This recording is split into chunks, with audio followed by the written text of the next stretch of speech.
नमस्कार मैत्रिणींनो, श्री स्वामी समर्थ. कसे आहात तुम्ही? मजेत ना? तर आज मी तुम्हाला सांजोऱ्यांची रेसिपी सांगणार आहे. तर अक्षय तृतीयानिमित्त आम्ही पण सांजोऱ्या बनवल्या, तर त्याची रेसिपी तुमच्यासोबत शेअर करते. तर इथे रवा भाजून घ्यायचा. तर इथे आम्ही रवा 2 वाट्या घेतलेल्या आहे.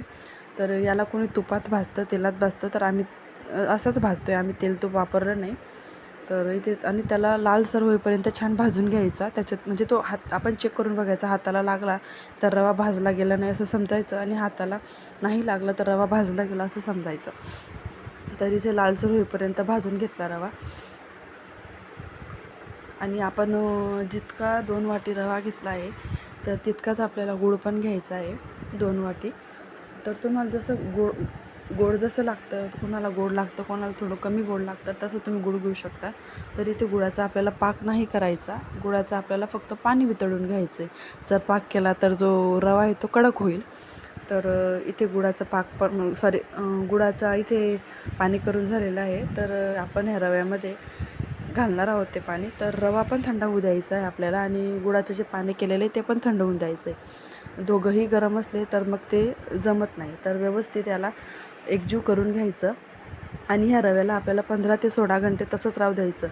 ते रवा गुळाचं पाणी ॲब्झॉर्ब करते तोपर्यंत आपल्याला तसंच राहू द्यायचं. मग नंतर 15 ते 16 घंट्यांनी आपण त्याला बघू. तर इथे कणिक पण मळून घेतलेली आहे. तर कणिक मळताना थोडं मीठ आणि मोहन द्यायचं आहे आपल्याला, तेलाचं किंवा तुपाचं. इथे आम्ही तेलाचं मोहन दिलेलं आहे. तर अक्षय तृतीया म्हटलं म्हणजे सांजोरे आल्यात. तर अक्षय तृतीया निमित्ताने सांजोरे छान लागतात, आणि आपण तेव्हाच करतो. तर तुम्ही बघू शकता, जो आपण रव्याला गुळाचं पाणी लावून ठेवलेलं होतं 15 ते 16 घंट्या आधी. तर बघू शकता तो रवा किती छान झालेला आहे. तर इथे मी आणि आई आम्ही व्यवस्थित सांजोऱ्या लाटून घेतो आहे. दोघंजणी सांजोऱ्या लाटायचं काम हे दोघं जणांचंच असतं, एक जण सांजोऱ्या लाटू शकत नाही. तर इथे मी सांजोऱ्या लाटते आणि आई तिकडे सांजोऱ्या भरत आहेत.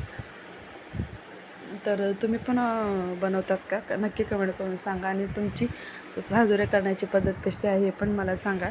तर आम्ही अशा पद्धतीने बनवतो. तर पटापट लाटून घेतल्या, कारण मुलं उठले की मग काही सांजोऱ्या वगैरे लाटू देणार नाही. तर म्हटलं चला मुलं झोपले तोपर्यंत आपण सांजोऱ्या करून घेऊ. तरी तुम्ही बघू शकता आम्ही सांजोऱ्या केल्या आहे. तर बाकीचे करंज्या पण आम्ही भरलेल्या आहेत. श्री गणेश पण करतो आम्ही सांजोऱ्या भरताना. तर आता यांना आपण तळून घेऊ चला मग. तर आपल्याला सांजोऱ्या तळताना मोकळंच तेल पाहिजे.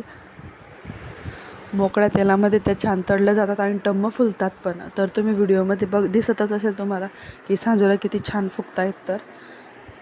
तर चला मग, तुम्हाला व्हिडिओ कसा वाटला नक्की कमेंट करून सांगा, आणि व्हिडिओ आवडला असेल तर नक्की लाईक अँड शेअर करा. चला मग, भेटूया पुन्हा नवीन व्हिडिओमध्ये. अशीच काहीतरी नवीन रेसिपी घेऊन येईल. तर चला, बाय फ्रेंड्स. श्री स्वामी समर्थ.